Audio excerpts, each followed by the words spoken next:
Picture this. You wake up Tuesday morning, step outside with your coffee, and hear the rumble of concrete trucks disappearing from the old stone bridge. The only bridge connecting your property to the outside world, now blocked by massive concrete barriers. That's what Marcus Kellerman found when his corrupt HOA decided his 60-year-old family farm was ruining their $15 million luxury neighborhood. The smell of wet concrete hung in the morning air. His diabetic mother couldn't cross to reach dialysis. His teenage daughter was trapped, missing school. Emergency vehicles? Cut off completely. The HOA claimed emergency bridge repairs, but Marcus soon discovered their real plan. Cut his lifeline until he'd sell his $3.2 million property dirt cheap, clearing the final obstacle to their exclusive development. Well, they picked the wrong farmer. Marcus had cameras rolling, 2 years of evidence, and a legal nuclear weapon that would land the HOA queen in federal prison. What would you do if they literally cut your bridge to force you out? Where are you watching from? I bet half of you have HOA nightmare stories. Marcus Kellerman never thought he'd be fighting for his life at 52. Third-generation owner of Kellerman Farm, he'd inherited 15 acres of the most beautiful land you've ever seen, rolling hills covered in heritage apple trees his grandfather planted in the 1960s, when this area was nothing but farmland and country roads. Back then, his grandfather Daniel had helped fund the construction of Millbrook Bridge, a charming stone structure that connected their hilltop farm to the main county road. The smell of apple blossoms in spring, the crunch of gravel under work boots, the distant lowing of cattle from neighboring farms. This was rural America at its finest. His family lived in the original 1890s farmhouse, weathered clapboard siding that had sheltered 5 generations. Wife Sarah worked as a school nurse, 16-year-old daughter Emma played varsity soccer, and 78-year-old mother Dorothy lived with them, requiring life-saving dialysis 3 times a week.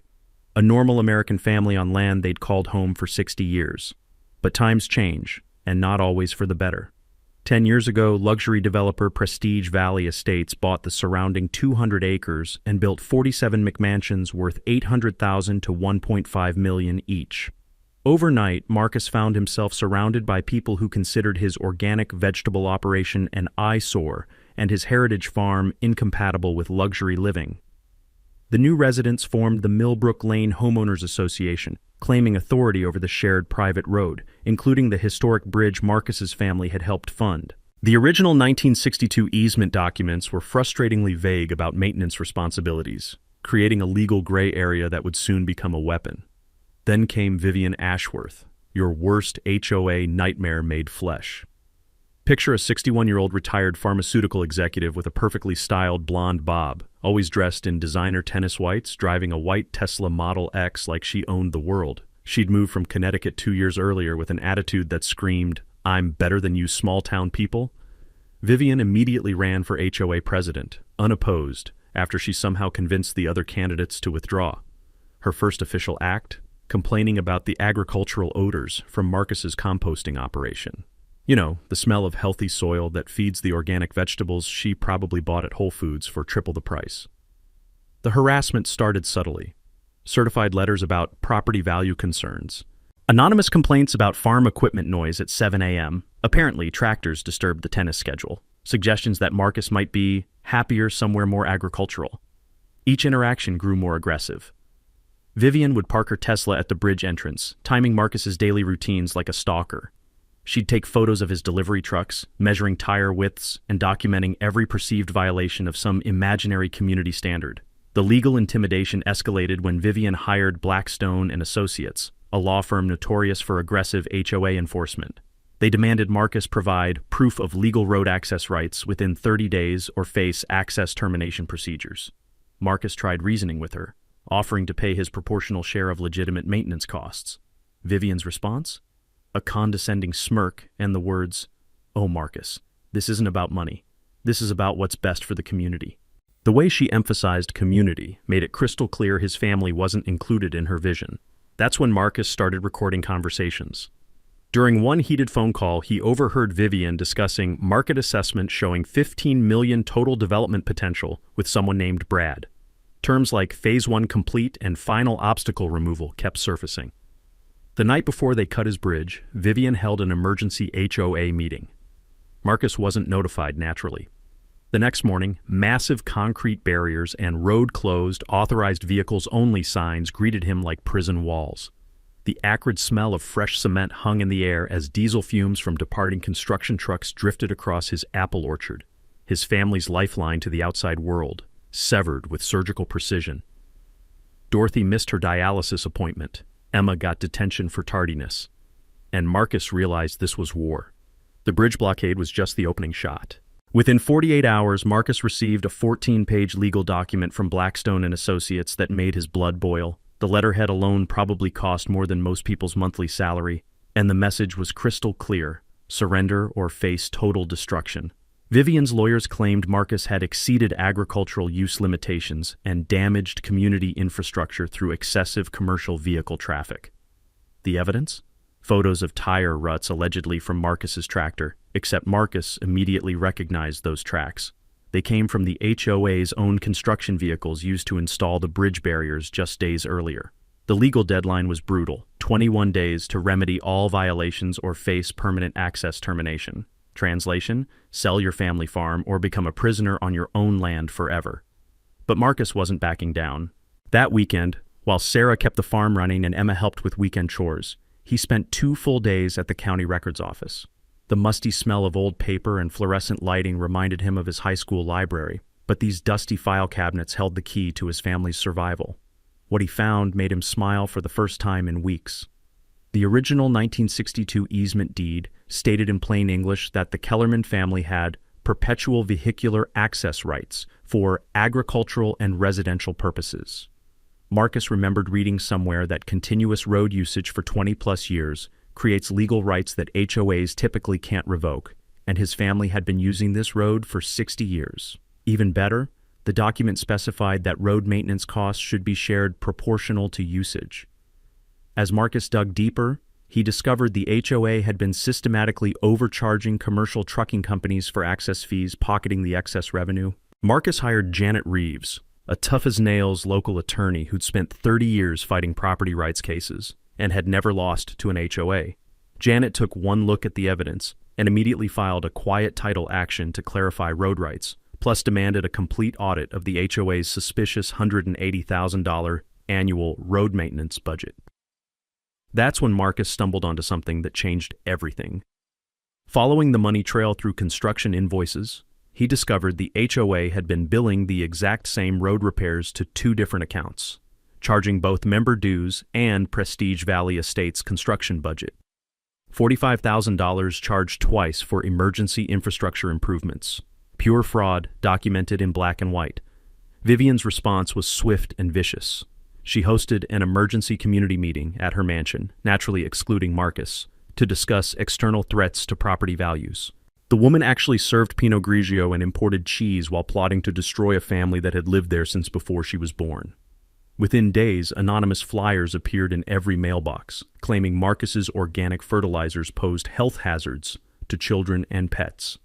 The flyers featured photos of his compost bins taken with telephoto lenses, making natural decomposition look like toxic waste dumps. The paper smelled like expensive perfume, Vivian's signature scent that everyone in the neighborhood recognized. The psychological warfare escalated when the HOA installed security cameras pointed directly at Marcus's gate, along with bright LED floodlights that turned his peaceful farm into a prison yard. The constant electrical hum replaced the natural sounds of crickets and owls that had lulled his family to sleep for generations. Emma started wearing earplugs to bed, but Marcus was playing chess while Vivian played checkers. Trail cameras captured HOA board members skulking around his property at midnight. His weekly farm stand became an intelligence-gathering operation, as neighbors quietly shared information about Vivian's increasingly desperate tactics. The breakthrough came when Mrs. Mila, a retired teacher and longtime HOA member, approached Marcus during vegetable sales. "She tried recruiting me to complain about property tax implications," Mrs. Mila whispered, nervously glancing around. "Marcus, I think you should know. She's planning something much bigger than road access." That bigger plan revealed itself the next morning. Marcus discovered his car tires slashed in the school parking lot while attending Emma's parent-teacher conference. The rubber hung in shreds, and the distinct smell of fresh-cut tire rubber filled his nostrils. Security footage showed a white Tesla in the vicinity just minutes before the vandalism was discovered. The message was unmistakable. We can reach your family anywhere, anytime. Marcus realized this wasn't just about property rights anymore. This was about whether a corrupt HOA board could terrorize an American family into abandoning everything their ancestors had built. He started sleeping with a baseball bat beside his bed, and Sarah began varying her routes to work, constantly checking mirrors for Tesla headlights. The sound of gravel crunching under tires now made everyone in the Kellerman household freeze and listen. Was it a legitimate delivery truck, or another late-night harassment campaign? The smell of diesel fuel, once associated with honest farm work, now triggered anxiety about what fresh hell Vivian might unleash next. But Marcus had one crucial advantage Vivian didn't know about. He'd been recording every threatening phone conversation, documenting every harassment incident with timestamps and photos, and building a legal case that would soon turn her privileged world completely upside down. Vivian wasn't done playing dirty. 3 days after the tire-slashing incident, Marcus received a surprise visit from the county code enforcement officer, followed by fire inspectors, building inspectors, and environmental officials, all carrying clipboards, all asking questions about his illegal commercial activity. Turns out Vivian had weaponized the entire bureaucratic system against him. She'd filed coordinated complaints with every county department on the same day, a calculated assault designed to overwhelm Marcus with inspection fees, compliance costs, and administrative hell. The paper trail was unmistakable, all complaints submitted within a 2-hour window, all using identical language about public safety concerns. The county demanded Marcus obtain a commercial agricultural permit for farming operations that had been running legally since 1960. The permit application alone cost $2,800, plus a mandatory environmental impact study for $15,000. Timeline for compliance? 45 days or face daily fines of $500. But Sarah had been doing her own detective work. Her nursing background made her naturally suspicious of coincidences, so she'd been digging through social media profiles and public records. What she found made Marcus's blood pressure spike. Vivian's LinkedIn showed direct connections to 3 county officials who'd suddenly become interested in the Kellerman farm. The smoking gun? Vivian's Facebook photos from a girls' weekend in Napa Valley, featuring wine selfies with the county commissioner's wife. Restaurant receipts from Sarah's research showed Vivian had dined with the lead code inspector 2 days before the farm harassment began.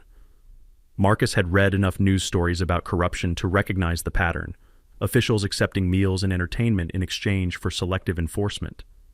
Janet Reeves immediately filed a selective enforcement complaint, pointing out that 47 other rural properties in the county had identical violations that were never cited. She demanded all communications between HOA board members and county officials regarding the Kellerman farm through public records requests. The documents that came back were devastating. Email chains revealed Vivian had been cultivating these relationships for months, hosting dinner parties and charity events specifically to influence county policy. One particularly damning email discussed making Marcus so miserable with inspections that he'll take any offer just to escape. During this bureaucratic bombardment, Mrs. Mila made another secret visit to Marcus's farm stand. This time, she brought something that would change everything, a smartphone recording from Vivian's latest strategy session with 3 board members.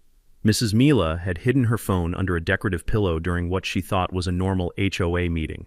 The audio quality was crystal clear, Vivian's voice discussing Phase 2 pressure tactics and instructing board members to document every code violation, real or imagined. But the most chilling part was her casual mention of forcing Marcus to sell at 40% below market value. Then we flip it to Brad for the full $3.2 million. Marcus recognized that name. Brad was the developer contact he'd overheard in previous phone conversations. The conspiracy was bigger than he'd imagined, involving not just harassment, but systematic market manipulation to steal his property at fire sale prices. Vivian's next move targeted something even more personal: water rights. She convinced the HOA to vote on emergency water conservation measures during fabricated drought concerns. Suddenly, Marcus's irrigation system violated community standards, and the main water line to his property developed mysterious maintenance issues requiring weeks of repairs. The timing was surgical. Without irrigation, Marcus's organic vegetables would die just as summer growing season peaked. His farm-to-table delivery contracts with 3 major restaurants were already hanging by a thread due to access problems. Losing his crops would finish him financially. But Marcus had learned to think 3 moves ahead. Instead of begging the HOA for water access, he quietly hired a well drilling company and punched a new water source directly on his property. Perfectly legal, completely independent of HOA control, and absolutely infuriating to Vivian when she discovered the drilling equipment on his land. The sound of the drill bit grinding through bedrock at 6 a.m. probably woke half the neighborhood. Marcus smiled every morning listening to that mechanical rhythm, knowing each foot deeper meant one step closer to independence from Vivian's stranglehold. Meanwhile, community battle lines were hardening. Vivian's supporters began parking cars to block Marcus's farm stand customers, forcing families to walk hundreds of yards just to buy fresh vegetables. Emma reported being excluded from study groups and uninvited from parties, teenage social warfare reflecting the adult conflict. The breaking point came when someone sprayed industrial herbicide along Marcus's property line during the night, killing his prize heritage apple trees, 130-year-old varieties his great-grandfather had planted. The chemical smell lingered for days, acrid and artificial in the morning air that once carried only the sweet scent of apple blossoms. Those trees weren't just plants, they were living family history. Marcus stood among the withered branches, touching bark his ancestors had touched, watching Emma cry over trees she'd climbed as a little girl. Dorothy sat in her wheelchair, staring at the destruction with tears in her eyes, remembering her husband planting saplings 60 years ago. That night, Sarah found Marcus sitting alone in the kitchen at 2 a.m., staring at photos of the trees in full bloom. "They're trying to erase us," he whispered, "not just force us out, erase every trace we were ever here." The tree poisoning was Vivian's biggest mistake yet. Within hours, photos of the dead heritage apple trees went viral on local Facebook groups, generating hundreds of angry comments from people who'd never even heard of the Kellerman farm before. The acrid smell of dying wood seemed to carry for miles, a chemical stench that made neighbors realize this wasn't just property dispute. This was environmental warfare. But Vivian doubled down on destruction. She contacted Marcus's 3 remaining restaurant clients, claiming food safety concerns about produce grown on a farm with compromised access roads. Her voice dripped with false concern during recorded calls where she described imaginary contamination risks. The restaurants, already nervous about liability, canceled contracts within the same week. Monthly farm income dropped 70% overnight.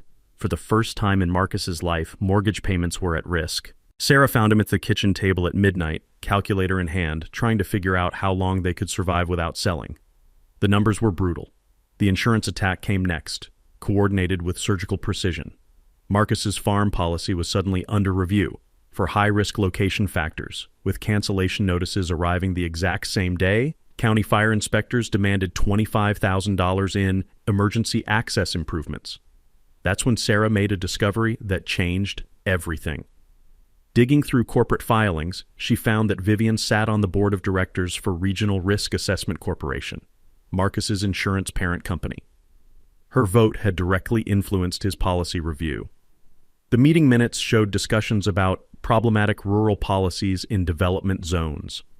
Marcus had read enough investigative journalism to recognize the pattern. Corruption often hides in corporate board relationships and regulatory capture. Once you know where to look, the financial conflicts become obvious and prosecutable under federal anti-corruption statutes. The midnight dumping operation was captured in full HD by Marcus's security cameras. Dump trucks with Prestige Valley logos illegally scattered construction debris across his organic fields, broken concrete, rusty rebar, chemical-stained lumber destroying soil that had been certified organic for 15 years. The grinding sound of hydraulic lifts and the crash of falling debris echoed across the valley like mechanical thunder. By dawn, Vivian had filed emergency environmental complaints claiming Marcus operated hazardous agricultural practices. She contacted competing newspapers with fabricated stories about contamination cover-ups by a rogue farmer threatening neighborhood safety. But Mrs. Mila's surveillance network had documented everything. Time-stamped photos proved the debris came from Prestige Valley's construction site. Environmental testing confirmed identical chemical signatures. Marcus was the victim, not the perpetrator.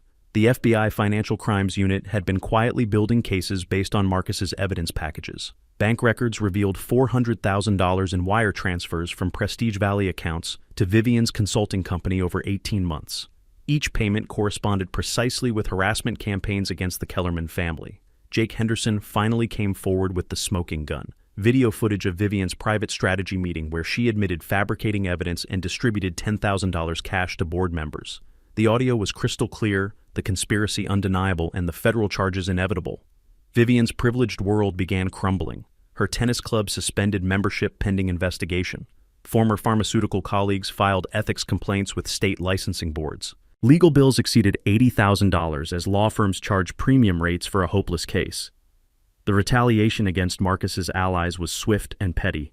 Jake's car was vandalized with tire slashing and keyed paint.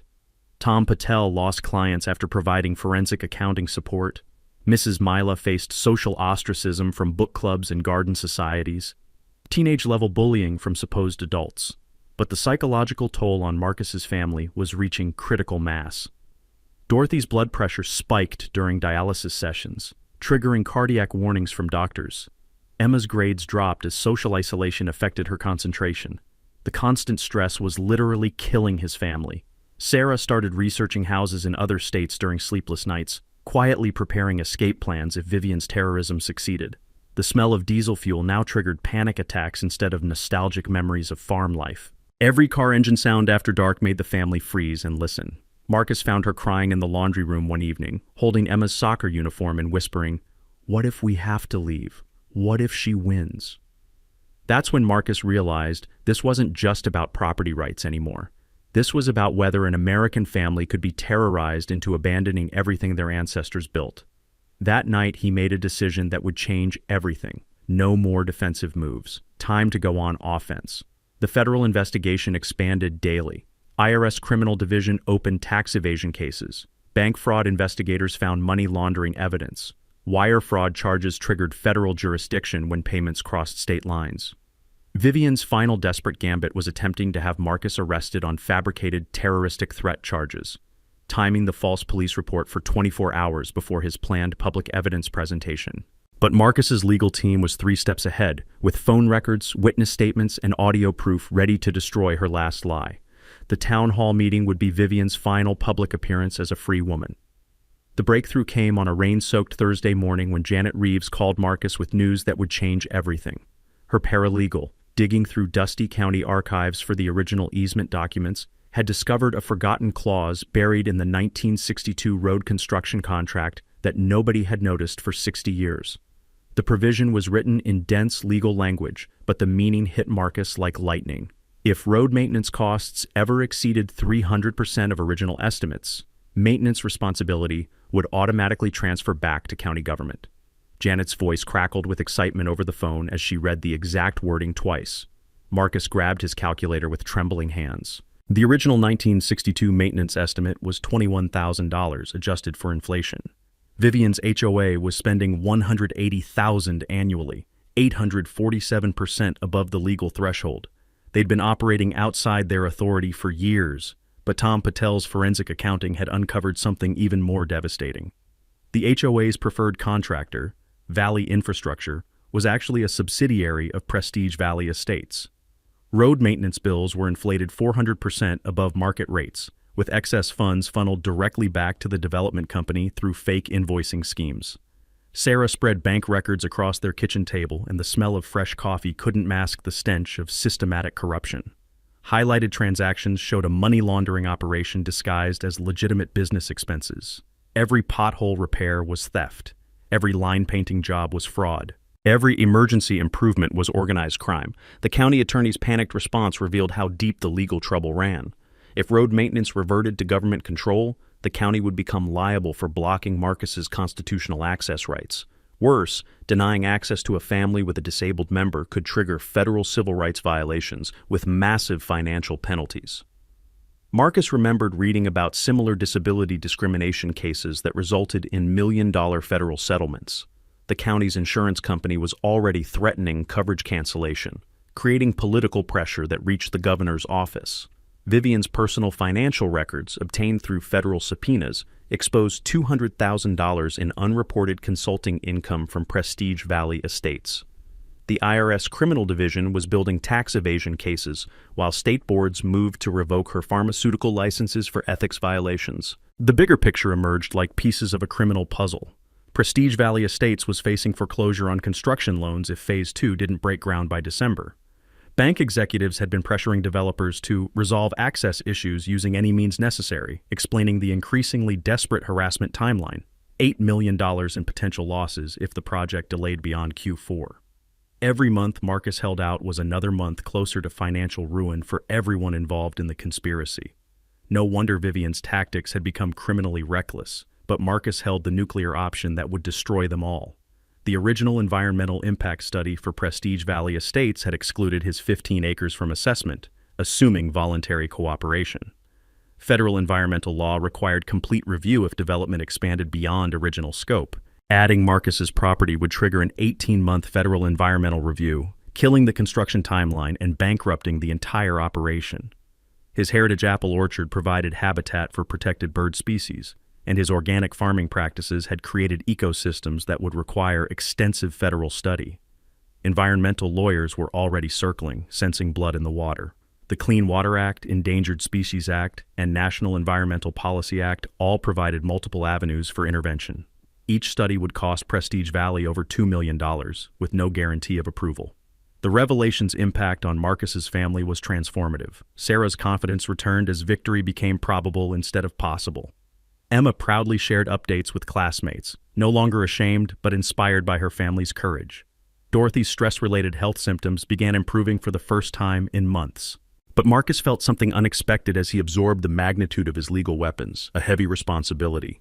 He could destroy Vivian completely, bankrupt the development company, and trigger federal investigations that would reshape county government. The power was intoxicating and terrifying. That evening he stood among his poisoned heritage apple trees, breathing air that still carried faint chemical traces of Vivian's environmental terrorism. The dead branches creaked in the wind like accusatory fingers, reminding him what she'd tried to steal from his family. 6 HOA board members had already demanded Vivian's resignation. Her lawyers withdrew representation, citing criminal liability. Personal insurance companies canceled her coverage. Federal prosecutors were building cases that could send her to prison for decades. Marcus realized he wasn't just fighting for his farm anymore. This had become a test case for rural property rights across America, a symbol of family heritage versus corporate greed, individual liberty versus HOA tyranny. Millions of people were watching, and his victory could protect countless other families facing similar attacks. The war was about to end. But first, Marcus had to decide just how completely he wanted to destroy his enemies, and whether total victory was worth the man he might become in achieving it. Marcus's kitchen table became ground zero for the most important battle of his life. The smell of strong coffee mixed with the rustle of legal documents as his war council assembled at midnight. Janet Reeves with her weathered briefcase, Tom Patel spreading forensic evidence across every surface, Sarah coordinating media contacts on her laptop, and Mrs. Mila nervously glancing toward the window as she shared insider intelligence. The strategy was surgical, a coordinated 72-hour blitzkrieg designed to overwhelm Vivian's defenses before she could mount desperate counterattacks. Janet spread county maps across the table, red ink marking political pressure points and legal vulnerabilities like a general planning D-Day.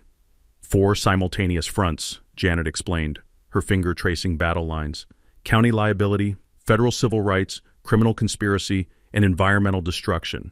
By the time they realize what's happening, federal agents will be reading Miranda rights. The legal arsenal was devastating.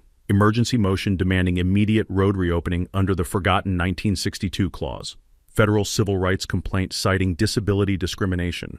Dorothy's medical access created constitutional violations that could trigger million-dollar damages. Criminal referral documenting systematic corruption. Environmental review that would bankrupt the entire development. Marcus had learned a hard truth during these months of harassment. Fighting corruption requires understanding how power actually flows, not how civics textbooks pretend it works. Local political relationships, regulatory capture, and financial influence create shadow governments that override formal legal processes. But federal investigations cut through that corruption like wildfire through dry grass. Tom's financial analysis laid out the stunning fraud scope. $400,000 in fake HOA charges, $200,000 in bribes to Vivian, systematic money laundering through contractor schemes. The paper trail led directly to Prestige Valley's boardroom and potentially to RICO prosecutions that could destroy entire corporate hierarchies. Emma wandered into the kitchen for a midnight snack, staring wide-eyed at the evidence covering every surface. "Dad, are we really going to win?" she whispered. Marcus pulled her into a hug that smelled like apple shampoo and teenage hope. "We're going to do more than win, sweetheart. We're going to make sure this never happens to another family. The media coordination was equally crucial. Sarah had cultivated relationships with investigative reporters specializing in rural property rights and government corruption. The story needed national attention, creating political pressure that would force quick resolution and prevent quiet cover-ups. Mrs. Mila's intelligence network had expanded to 6 HOA members secretly recording Vivian's increasingly unhinged behavior. Audio files captured her screaming at contractors, threatening board members who questioned expenses, and making racist comments about those people who didn't belong in luxury neighborhoods. The environmental nuclear option required precise timing. Federal reviews typically took 18 months, but triggering the process would immediately freeze all construction loans and halt development activity.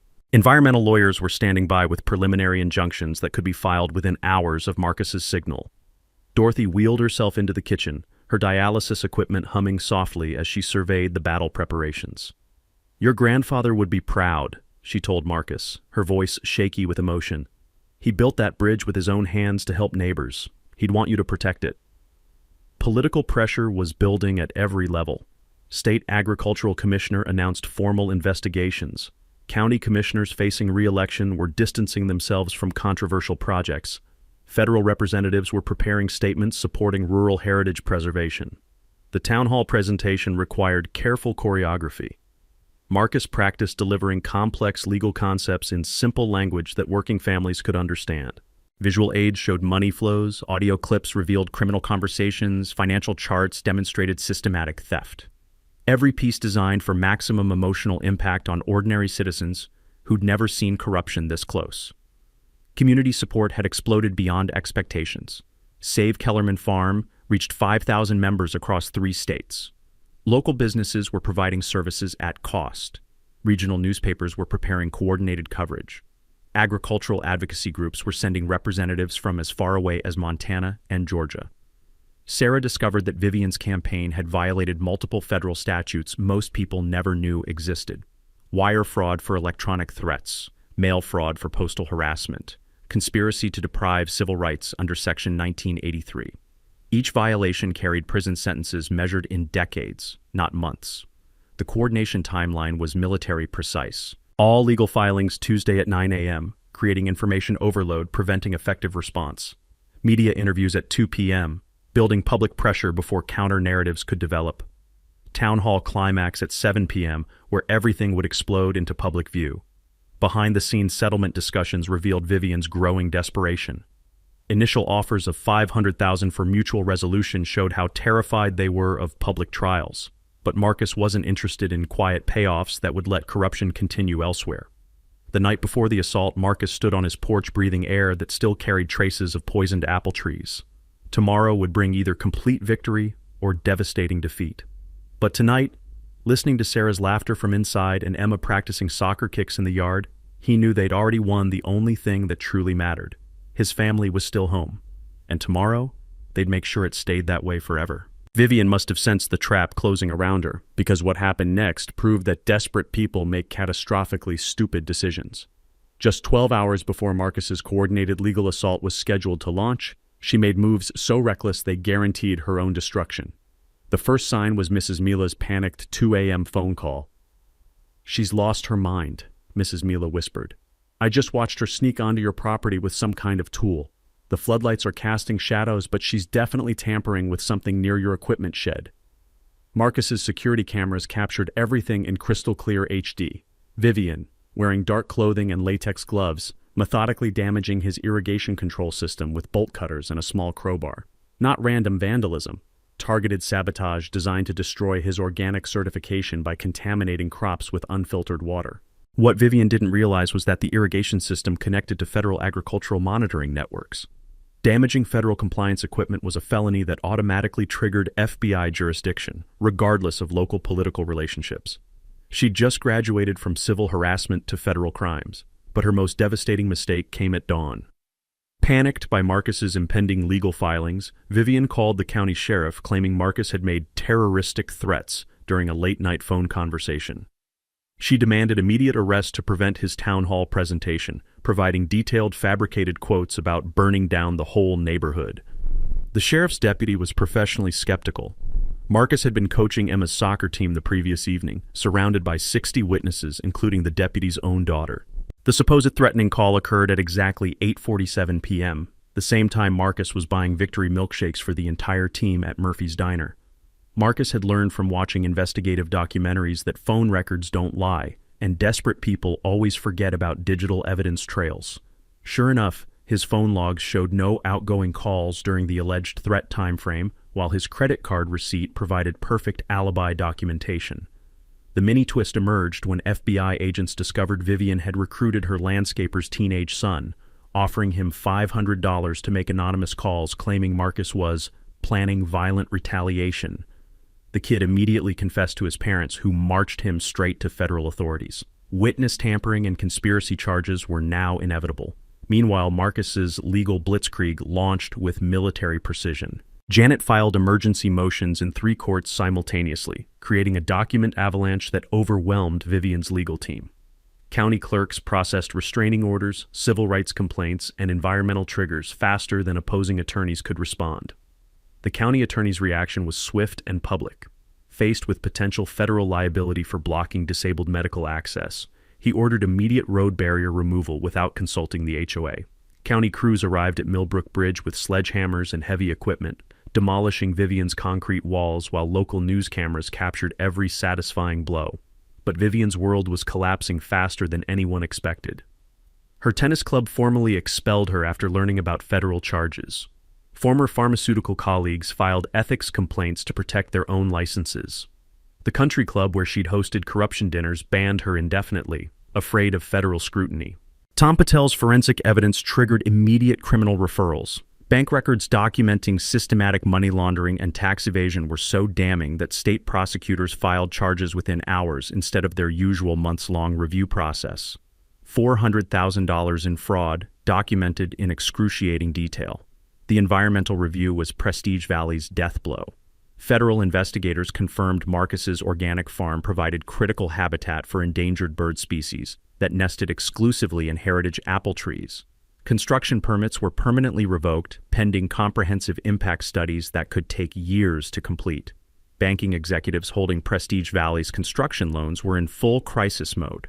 $8 million in development financing was now worthless, with no legal pathway to project completion. Emergency meetings were called, executives were terminated, and bankruptcy attorneys were retained.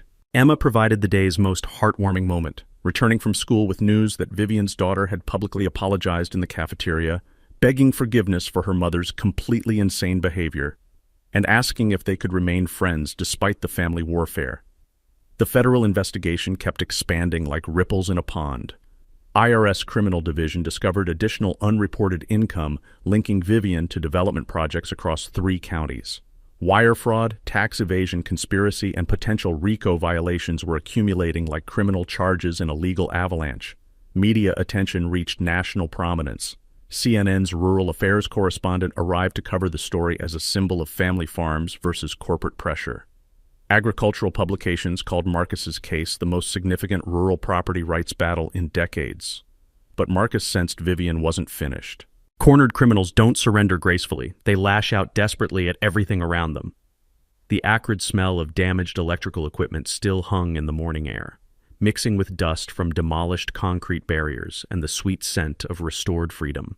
Dorothy's dialysis transport rumbled across the newly opened bridge, and the sound was beautiful. Medical access restored, constitutional rights vindicated, family safety secured.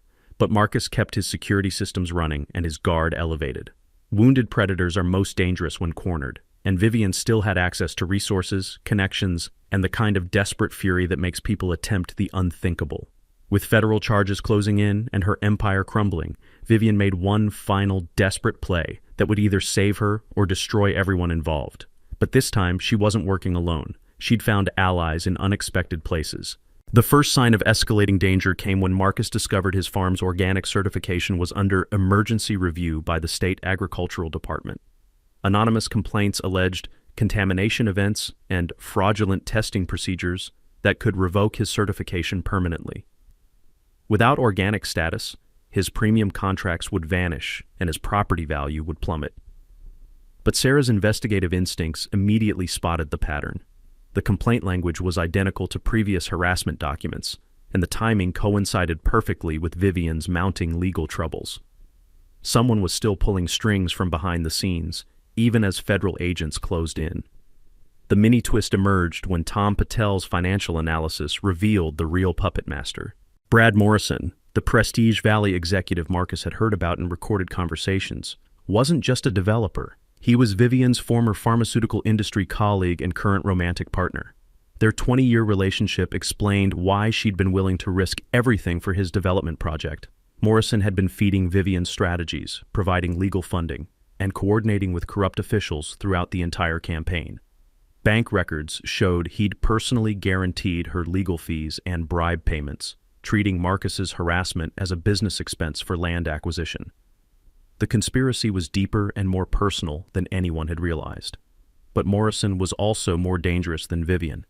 As a corporate executive with political connections across 3 states, he had resources and influence that could reach into federal investigations. Marcus remembered reading about corporate criminals who'd successfully intimidated witnesses and manipulated evidence even after indictments were filed. The intimidation campaign against Marcus's allies escalated to professional sabotage. Jake Henderson lost his municipal planning job after Morrison's associates filed complaints about ethics violations and conflict of interest. Mrs. Mila received threatening letters claiming neighborhood surveillance violated privacy laws. Tom Patel's accounting firm was audited by state revenue agents acting on anonymous tips. Marcus realized they were fighting more than local corruption. This was organized crime with corporate funding and political protection. Morrison had spent decades building networks of influence that could pressure prosecutors, intimidate witnesses, and manipulate legal proceedings even at the federal level. The environmental sabotage plot was Morrison's masterstroke. Instead of crude vandalism, he hired a team of chemistry consultants to introduce trace amounts of banned pesticides into Marcus's soil samples. The contamination would be subtle enough to avoid immediate detection, but devastating to organic certification when routine testing occurred. Federal agents intercepted the plot only because Morrison's hired consultants were already under FBI surveillance for similar operations in other states. The Bureau had been tracking a nationwide network of agricultural saboteurs who specialized in destroying organic farms for development companies. The revelation that Marcus's case was part of a multi-state criminal enterprise changed everything. FBI resources expanded dramatically when agents realized they were investigating systematic racketeering rather than isolated local corruption.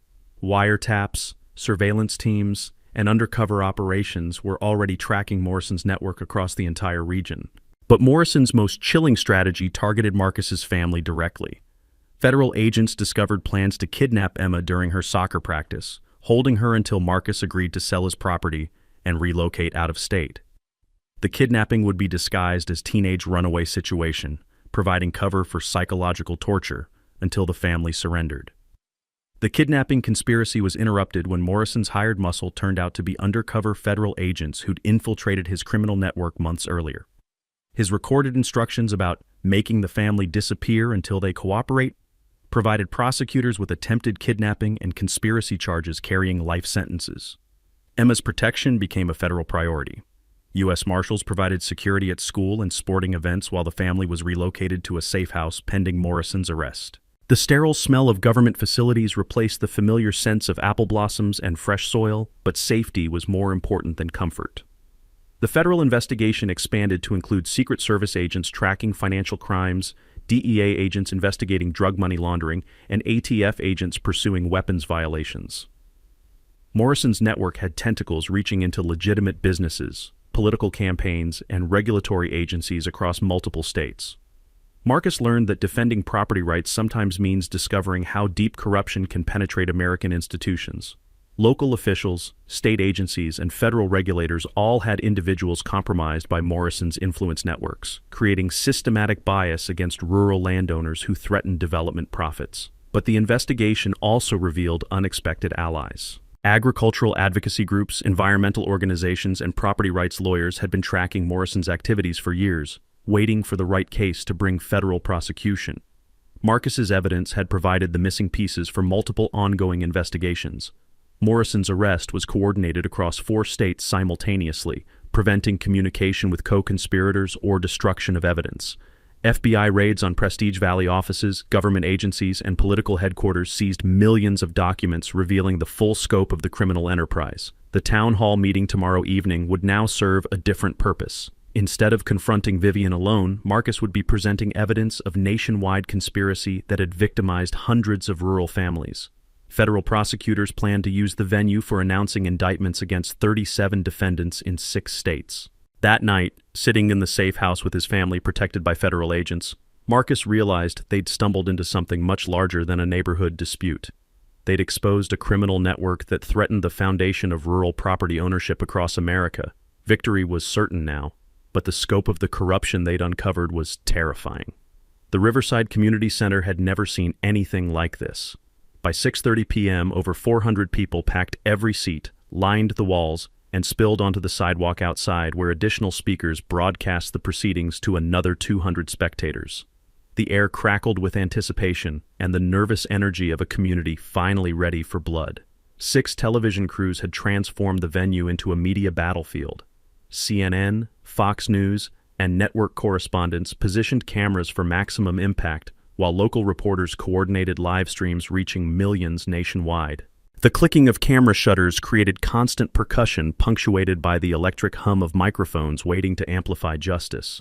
Federal marshals flanked the entrance as a parade of power entered. County Commissioner Williams, State Legislator Rodriguez, EPA Regional Director Thompson, and FBI Special Agent Martinez, who'd been hunting Morrison's criminal network for 3 years. The smell of coffee and nervous sweat mixed with the institutional cologne of officials in damage control mode. At exactly 7 p.m., Vivian Ashworth entered under federal escort.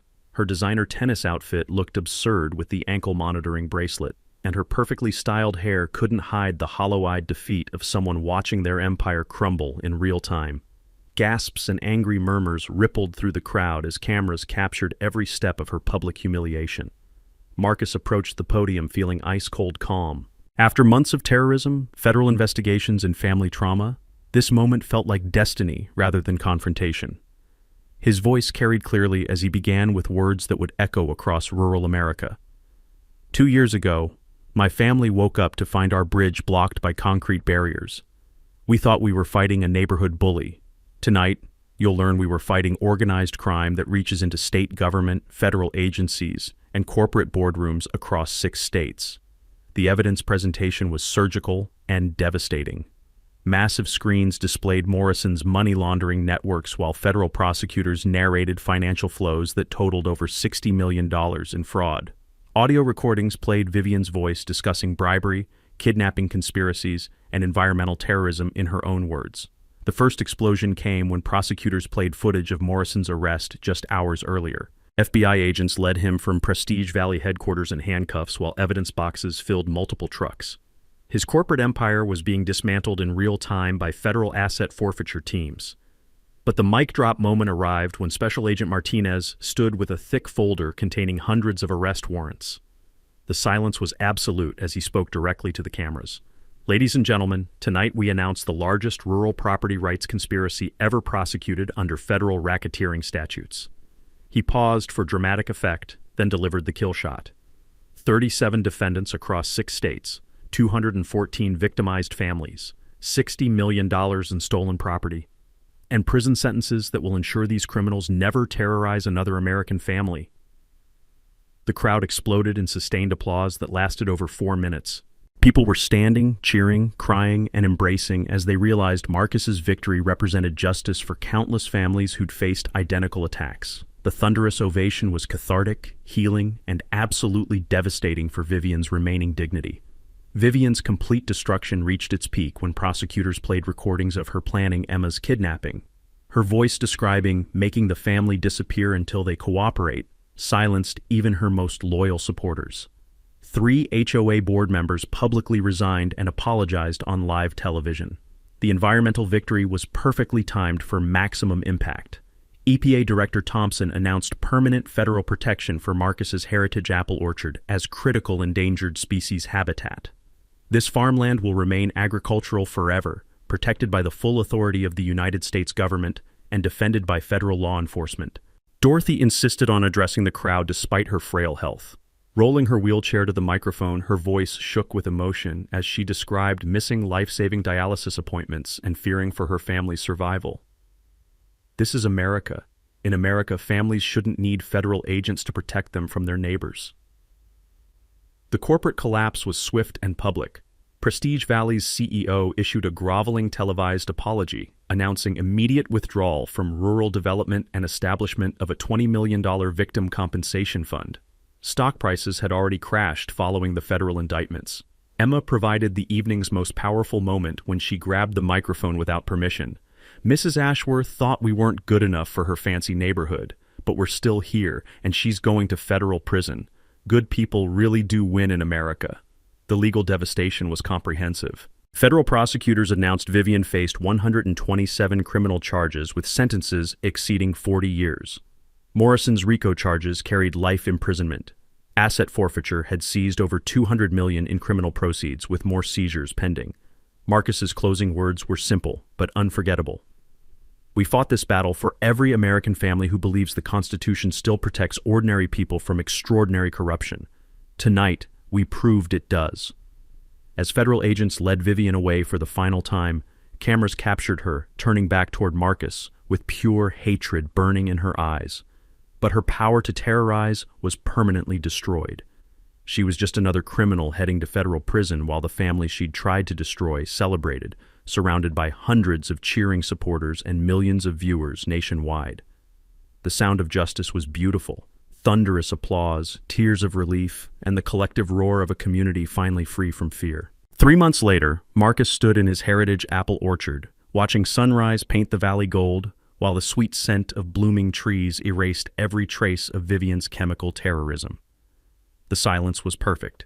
No diesel engines, no construction noise, no federal surveillance, just the natural symphony of birds that had returned since the industrial warfare ended.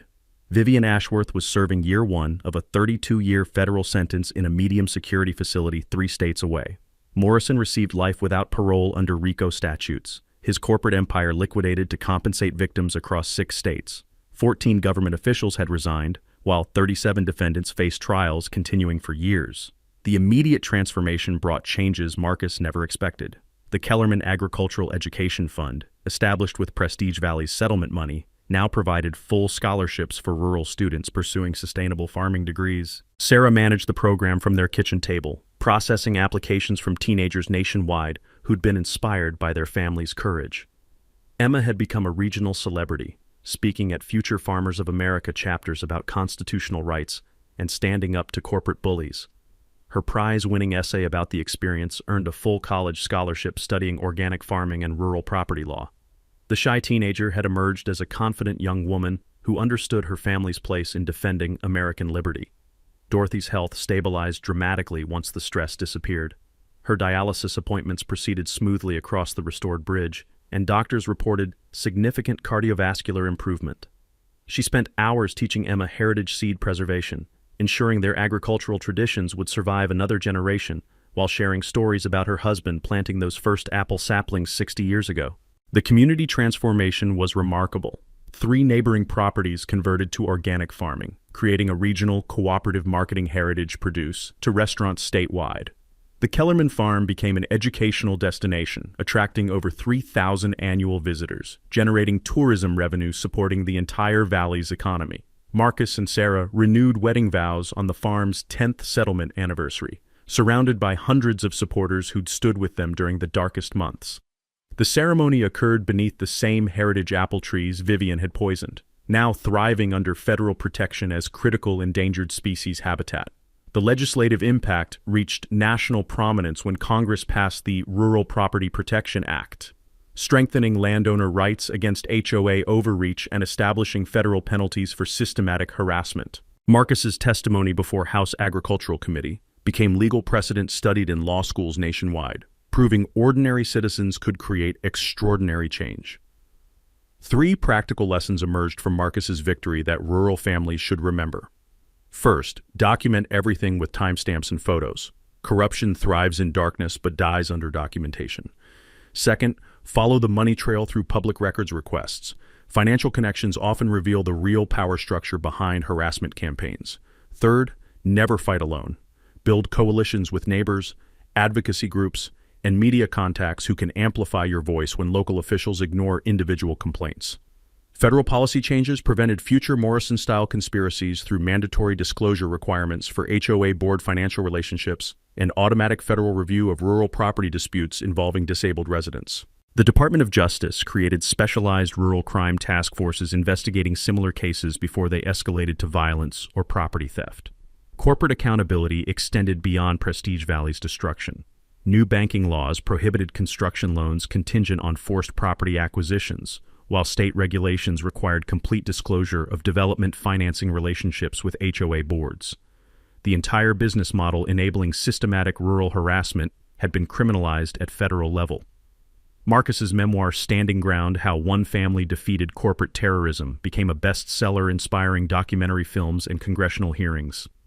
His agricultural conference speaking engagements helped other families recognize early warning signs of organized harassment and access federal resources for protection. The conservation easement ensuring his property remained agricultural forever proved that principle sometimes pays better than profit. His 15 acres were now worth more as federally protected farmland than luxury development property, while generating sustainable income through educational tourism and organic agriculture. Local economic benefits extended throughout the community. Farm-to-table restaurants partnered with the cooperative for locally sourced ingredients, while the annual Heritage Farm Festival attracted 5,000 visitors, generating hundreds of thousands in regional revenue. Property values increased 15% through agricultural preservation rather than suburban sprawl.